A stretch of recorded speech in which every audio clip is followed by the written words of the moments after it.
Why don't you introduce yourself and your cars to the viewers? Yeah, I'm Skylar Stone. This is my 2024 G87 M2. Why don't we talk about your whole story and history with this car? For sure, yeah. So, I was at a point in my life where I just really wanted a affordable performance car, and I feel like the M cars, especially the G8Xs right now, are like the ones to go to.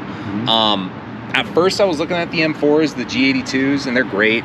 But in my mind, I've always wanted another manual. I grew up driving manuals, and I just feel like, I'm not going to be tracking this car, so this is a great opportunity to get a manual. To me, the M2 is the last man standing, I like to call it, right? It's going to be one of the last manuals out there before we switch to hybrids and, automatics, which are great, super fast, but that's something I wasn't necessarily looking for. I had another black G87 M2. That was the one I ordered.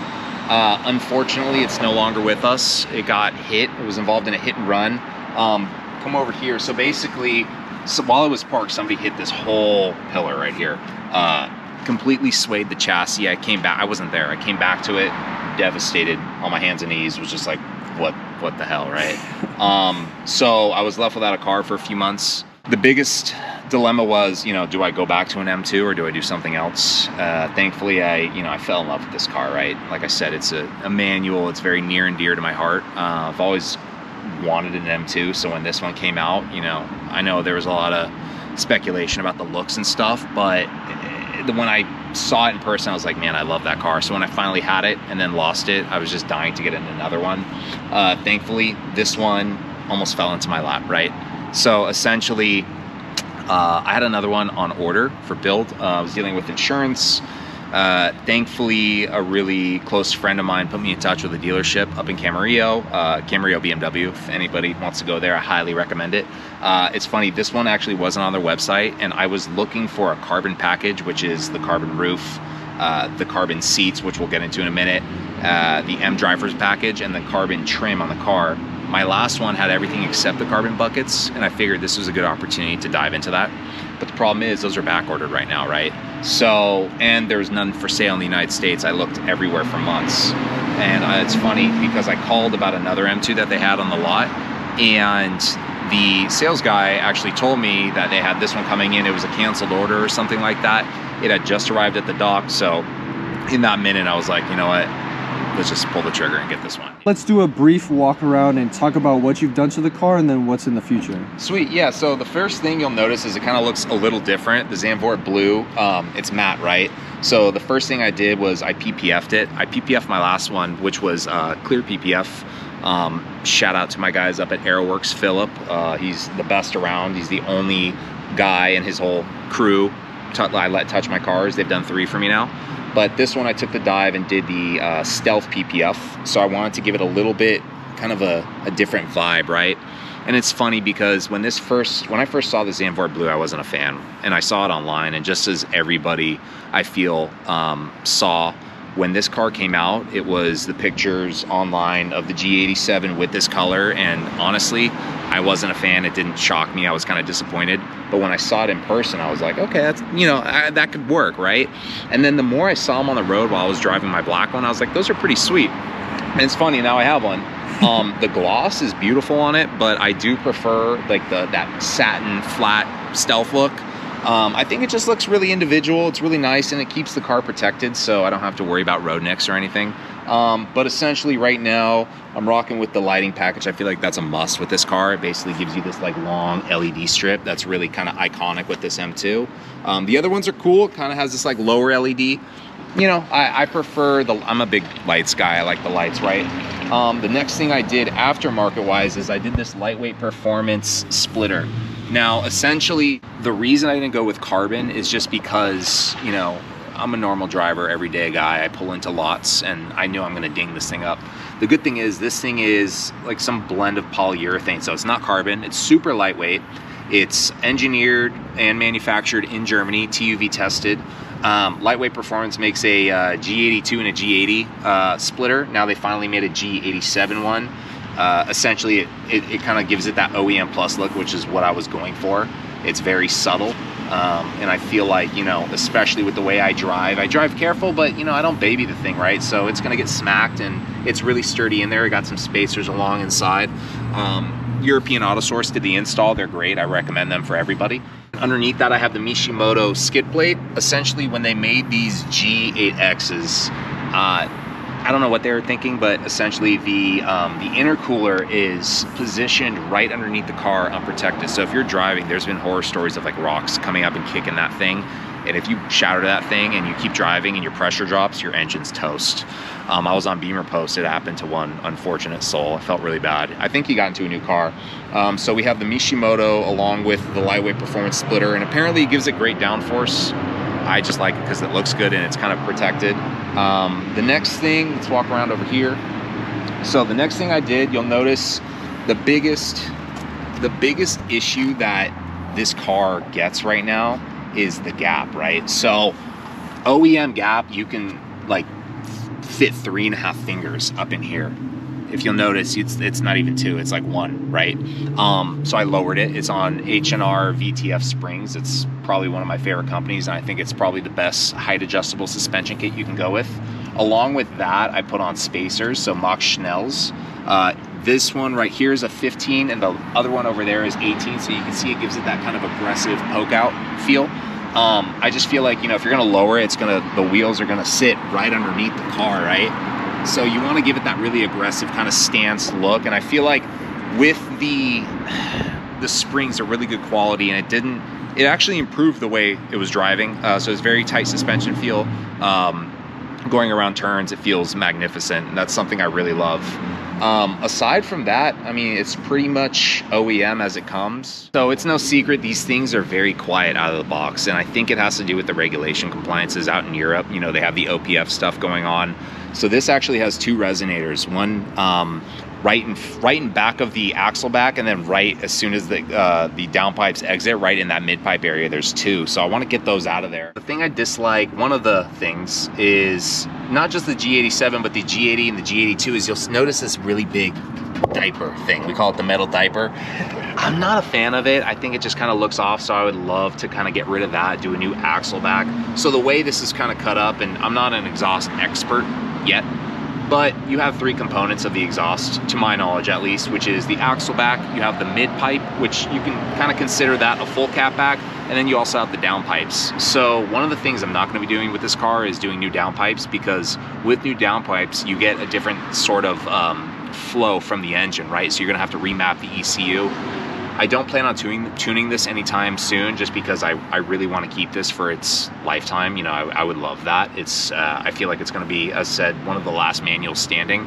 So I don't really want to ruin that. And now that BMW has kind of supplied us with a really, I'd like to say it's a bulletproof engine, that S58, you know, twin turbo coming out of the box. They say it's 453 horsepower. Somebody on YouTube dynoed it, so wheel horsepower is 477, which is, you know, the exact same thing as the M3 and the M4. One thing you'll notice about BMW is they do a lot of marketing stuff, so they undervalue and underplay their horsepower. I'm not sure why they do that. I think it's maybe because when they do come out with the new models, even if it's like the same horsepower, a little more, they want to sell those, right? So they always say this one comes in at 453 and the M3s base, not competition, come in at 470. This one dyno tested to, not this exact one, but someone out of the box from dealer dyno this, hitting 477 wheel horsepower. So, and I can tell you that this is insanely fast. There's no reason I personally need to dyno it. I'm not going to track it. It's, you know, for the roads, for cars and coffee. But one of the things I'm going to be doing for sure is getting rid of the exhaust system. I'm going to be going with a Miltech. So Miltech is a really, they've been around forever. They're a great company. They're manufactured, designed, engineered, all in the UK. And they actually are supplying me with a free catback, which is, I'm really pumped about. We're going to be doing some marketing for them. Essentially, I am starting an e-commerce site called Speed Activity.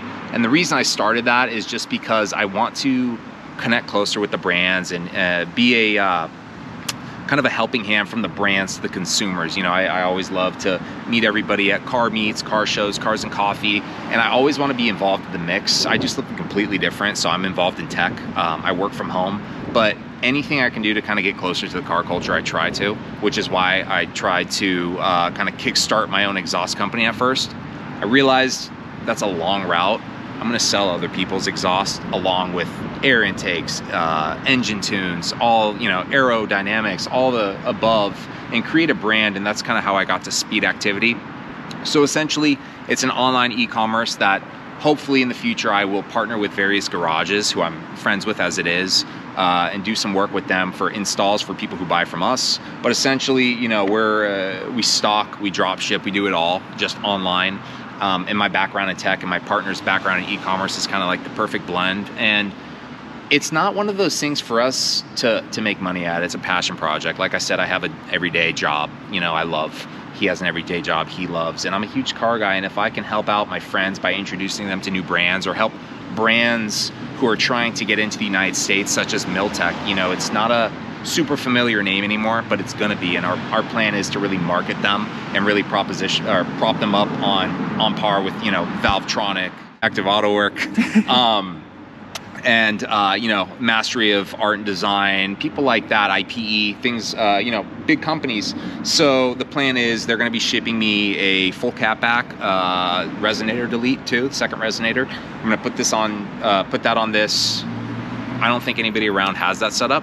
So the goal is do a lot of marketing with them, and, you know, sell them as much as possible along with all our other vendors.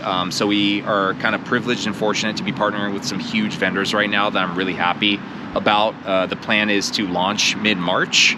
We're going to be doing a lot of discounts, and our plan is, like I said, it's not a money thing. I want to provide the customer support and the personable relationships that I wish I got when I was ordering aftermarket stuff. And because I love this culture so much, my plan is to dedicate the time when I'm not working on my job to this, and then hopefully, you know, dreamland thinking, but that becomes a full-time thing for us.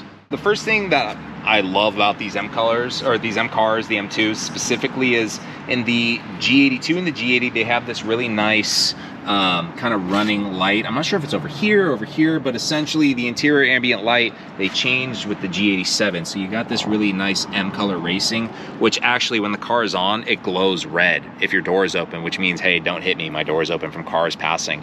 But at night it glows that really nice, you know, it's actually Zandvoort blue, that color, and then the darker blue, and then the red, which is really nice. You know, when you're changing colors, it doesn't really affect that lighting, so you can kind of have, like, I think 10 modes of dynamic lighting, which is always a must. And it's funny because every time I order a car, and it's just a me thing, and a lot of Porsches don't even have it, you got to get it extra. I love ambient lighting because you got to think about it, we're in that car, we're not staring at it from the outside while it's driving. So inside I want it to feel kind of like that spaceship vibe, which is what these G80s and the G8X models kind of give off, right? This being the G87. So essentially this is the full carbon bucket seat that comes with the M2. You'll notice it's the exact same seat that the G80s and the G82s have, except they have different colors, which is pretty sweet. I wish we had those colors, but you know, BMW has to upsell and make sure those cars sell. So they come with orange, red, white, all these crazy colors. This is the only base color that the M2 comes with this carbon pack. Aside from that, you have full black with blue stitching. You have the M color highlights, so you'll have like the shoulders blue and red, and then you'll also have, I think it's the cognac color, which is pretty cool. Those are not bucket seats, this is the only one. Aside from that, I have the full carbon interior, so pretty much all the trim and inlay is all carbon, which is really nice. You'll notice it's a manual, which I love. I'll close this actually right here. So when this is closed, you know, it looks pretty sweet. And it's funny, in the automatics, this is very gloss black, but in the manual, for some reason, they took a cheaper route out and did this kind of matte black, which I kind of find it funny, but it works because you don't get fingerprints on it. One of the things that I don't necessarily understand, I think they just threw it in there is you'll notice that little knob in there that's very old school BMW, but nowadays we just kind of touch the screen, and they made this, I forget what year it was, I want to say it was 2022, maybe it was 2023. They redesigned all of the G8Xs to have this long interior screen, right? Because this model always comes with it. Every M2 always comes with it as a G87, but the G80s and G82s had a separate screen at first. I believe it was for the first 2 years, but now they all share the same interior. You'll notice, I mean, it's a full carbon bucket, and I even thought at first, I was like, you know, is this like a marketing scheme? Is this like just a seat where they put some carbon? But I don't know if you can get under there, but underneath is a bunch of raw carbon. And I stuck my head in there. I was really surprised. And when you pull this back, there's a little latch right here. I mean, you'll notice the whole thing is carbon. It's beautiful, right? And this is one of the biggest things that I wanted on this G87 versus my last one. Now, no knock against the other M sport seats. They're very comfortable. Honestly, any given day, I think they may be more comfortable than these. But like I said, this is not my daily driver. Another knock that these seats get that I was notorious about was that little middle thing right there, right? That little carbon piece. And it doesn't really serve a purpose other than keeping your legs separate. If you'll notice, you know, back in the day, that's where you'd have like a racing harness, right? But I think that's just for looks. People joke around and call it like a ball sack holder. It's kind of funny, right? It's like the nickname that all the M guys who have this give it. I haven't noticed any problems with it. I don't even notice, and I have big legs. You know, I'm 210 pounds. I fit in the seat perfectly fine. Getting in and out can be kind of a pain. Aside from that, yeah, I'm not huge on heel towing. I admit I do need to get better, but the instances I've tried it, I don't find it getting in the way. That was another thing. I made that excuse on my first one. I was like, well, I can't heel toe, but when am I ever going into a turn that fast on a public street? Not to mention this thing has auto rev match, which is a cheat code. It's almost like an automatic manual. So I never have to rev match myself. I actually, not great for the viewers to know this, but I've never even taken it off. It's just so easy. I just know I can downshift at such high RPMs and hear the back pops. You know, it flows really nice. But aside from that, everything is, you know, as is when you buy an M2. You have the 3 choices, I believe, which is the carbon, which is all this interior and like the middle area. You have the silver, and then you have piano black. I'm always a big fan of carbon anytime you can get it from factory. Now, I'm a big fan of carbon that makes sense. I don't like the kind of the stick-on carbon stuff. Me personally, I think on other cars it looks great. So I'm trying to keep this as OEM plus as possible. You notice the weave up here is really nice and tight, pretty straight. It's very hard to copy that weave directly from the factory. So anytime I can get factory carbon directly from the factory, I always go with it. I know M Performance makes some really good stuff. R44, RW Carbon, all those guys, there's a lot of other companies I'm missing here. They all make really, really, really good carbon that actually makes sense. And, you know, they do the whole side skirts, they do everything, which is really cool. The plan for this car is to not go down that road just because I want to make it very OEM plus, but I always do love when I see those people wearing that stuff, and I just think it's awesome.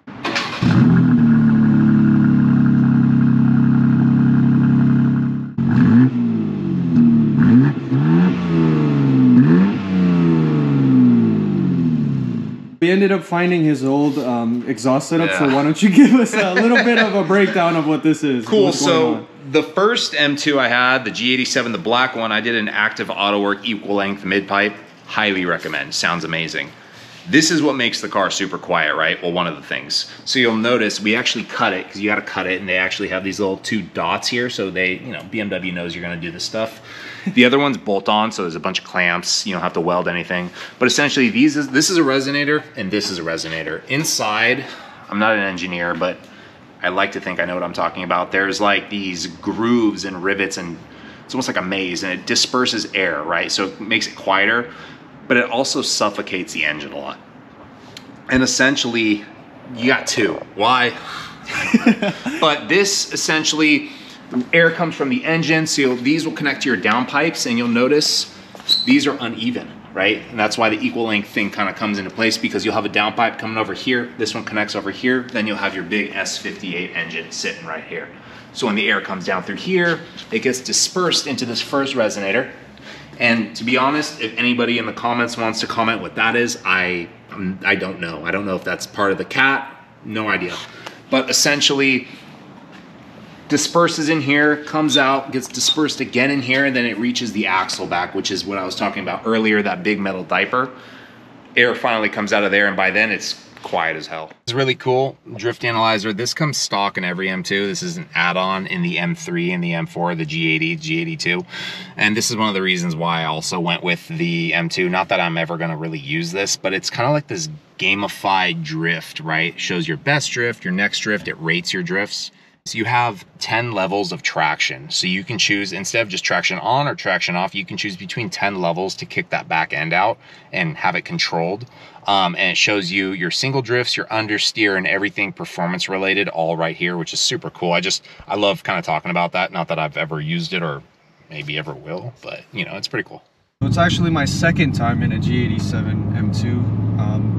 It was the same color as the first one I filmed, except this is the carbon package, so no sunroof, and it's a little bit more track focused, so I'm interested to see how it's gonna feel in comparison. They were both manual, so at least the drivetrain is the same, but we'll have to see if it's any different of an experience. But it's also on H&R springs, like he mentioned, so the suspension is not stock. Everything right here is like kind of, I call it the Fast and Furious gauges, right? Because it's like the stuff that all the guys have on their computer. Danger to the manifold. Exactly, exactly. So essentially what we have here is in M mode, when you click this, you click it right here, I have 3 modes: road, sport, track. Track will turn this whole thing off. Road will bring my dashboard back to kind of like normal, and I could change between all my content. But then when I go here, I click sport, my dash changes, my RPMs on my heads-up display change, so I'm just looking at RPMs, not speed. And then all this stuff changes, this adaptive content. So I have my pounds-feet of torque, my horsepower, my PSI for my turbos, and my engine oil temperature.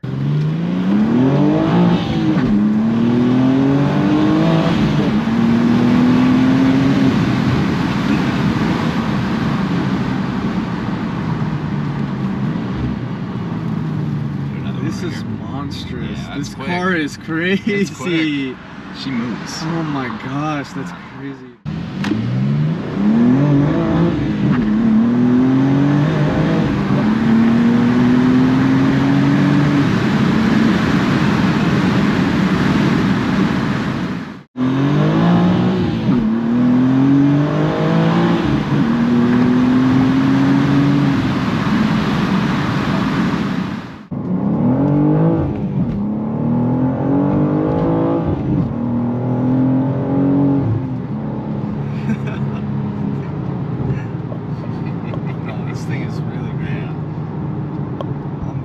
Very impressed with this car. Spin. And she handles through turns too.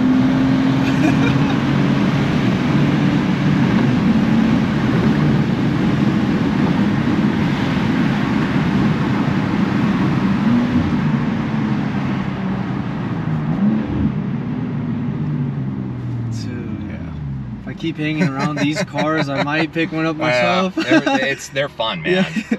They're fun. I gotta be careful. I keep hanging around the G87s and I might end up finding one and buying it. They're fun. I love these cars so much. It sounds good, it performs good, it looks good. The best is when you downshift past 4,000 RPMs and you hear that like, just that like loud popping. Yeah. Can't get over it. Sometimes I like to get some rev hang going just so I can downshift really nice. Just sounds great. Yeah. Yeah. And like they pull. I mean, we're in second gear.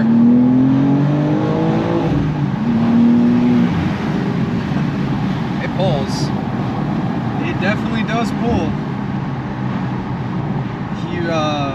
He was slipping traction earlier, so this thing has plenty of torque, plenty of horsepower. Yeah, we have MDM on, so that's like traction control. I don't know what it stands for, but I mean, if I turn traction control off, this thing's just slipping the whole way. It's a drift mobile. Yeah, sometimes honestly, when traction control's off, it kind of scares me because it's almost like it's a refined loss of traction, so you don't feel as like chaotic like you would in like a Mustang. You know, I've lost control in Mustangs, Camaros, a lot of American cars. It feels like you're just reckless and you're just gonna completely hit a curb or a pole. But this thing, or a crowd, which is like the very typical, no offense, the Mustang people. Although there are some really nice Mustangs I like right now, like the Dark Horse. I really like that car. They've fixed the problem. I think it's just drivers. But with this car, it's a very refined loss of traction, whereas like you're almost, how do I put it? Here, I'll roll up the windows. How do I put it? It's almost like you're in control while you're losing control. it's very drift oriented, and the back end is so powerful that it just keeps taking you. So as long as you know what to do with your oversteer and your understeer, you're pretty good. The good thing about this car is I would say there's a lot more oversteer than understeer, which I personally prefer. I mean, not too much oversteer, but it's just the right amount to where it's very controlled. So I do appreciate everything they've done about this car to this car. And yeah, I mean, I would buy it any day of the week over anything in its price category. I think it's unbeatable for the price category.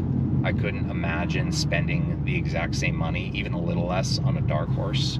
No offense to the dark horses, they have a lot more, not a lot more horsepower, they have 500 some horsepower, but I think it was Haggerty, or I'm not sure which YouTube video, but they tested the dark horse, the M2, the Supra, and the Lotus Emira, all manuals. And it's funny because the M2 was one of the very last to get off the line, but as soon as those turbos kick in, it passed every single one of them. It was just like shot out of a cannon. So the one thing to note is, you know, I feel like BMW has mastered horsepower to weight ratio with this car. It weighs in at like 3,900 and something pounds. It's a very, I call it a hog. It's a very big car, but it feels light when you're driving. It's like, and I'm not sure if because it's just so overpowered that it feels that way, but like, you know, when you drive a Supra, for instance, you could like toss it. You get a very similar feeling with this, except you get so much more power behind it. After riding in this car, I'm still very, very impressed with the car. This one had carbon buckets, unlike the first one I filmed. So it holds you in really steady and it feels really cool. It does elevate the interior experience for sure. So if you do have the chance to get carbon buckets in this car, or I guess any G8X in general, you definitely should go for it. I think personally they're comfortable. I don't know about anyone else's preferences, but I do like the bolstering and like how it holds you in. This car was also on H&R springs, so it did handle considerably better. But yeah, hopefully you enjoyed the video. Don't forget to check out his page, Speed Activity. I'm gonna have the IG in the description. He says he's gonna, you know, start hosting the Cars and Coffee and stuff like that, so I'll definitely try to pull up. But yeah, once again, shout out to Skylar for letting me film his G87 M2, and I'm looking forward to seeing what he does in the future.